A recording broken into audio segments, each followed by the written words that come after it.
Anh lại con này giỏ nước e đó, con này giỏ nước e tiền đó.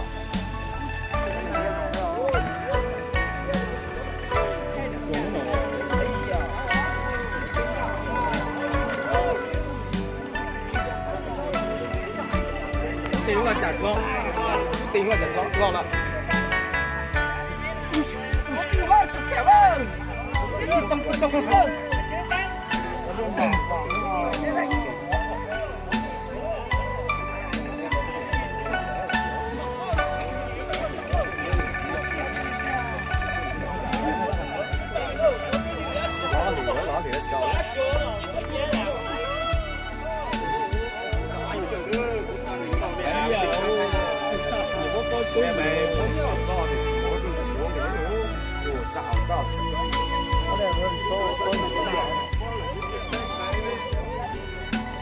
Rồi thì lúc mùi không?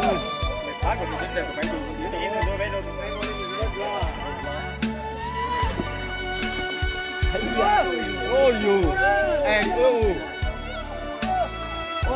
con gà phải con mình cao, con là thấp nó lại dễ hơn.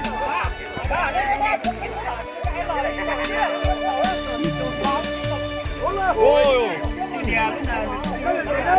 ít tủ lọ, ít tủ lọ. Tủ bé, tủ lọ.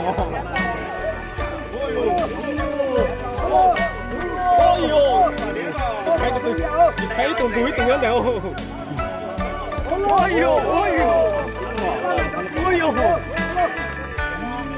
Quốc tế là tủ đen giật gió này, tủ đen là tủ liều. Con gà về tủ bắt đầu đi rồi. Đẩy nó luôn. Có chừng không to nó phóng. Các cái phía của đây là tủ đen giật gió. Đây là góc phía đây. Còn chiếc đánh chiếc quang nữa.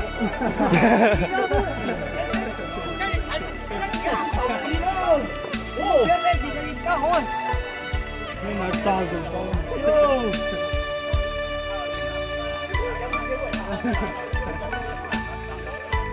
Tôi điện thoại cho cô thôi.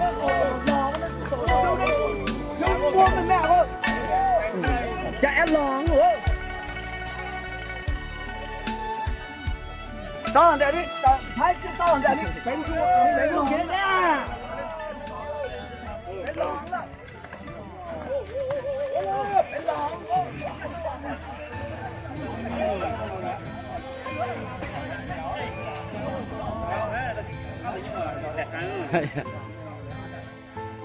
Ôi, nó nói mình sẽ nó phải thì xíu rồi kìa ơi.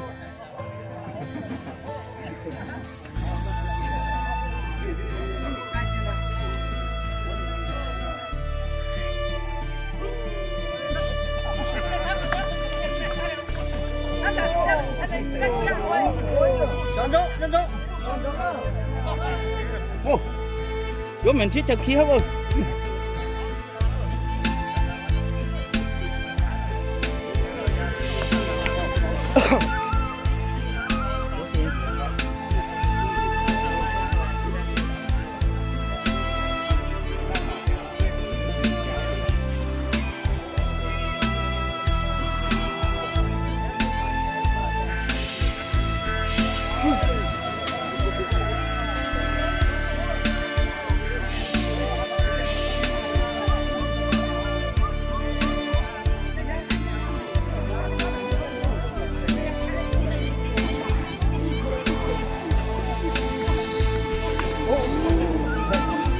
Ô sư.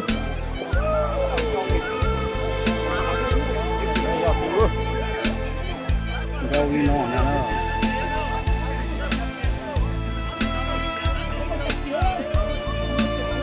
Đây cái đường đây. Nó chỉ nhiên này.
几个斤了？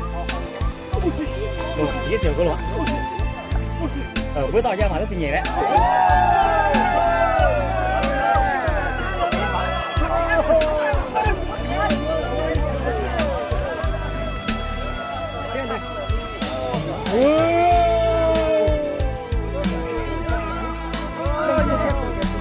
Đấy kìa bắt chơi mà.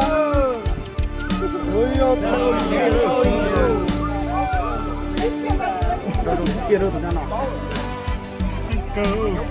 Ai mà cái to. Đấy là gì à? Cái gì? Món nào?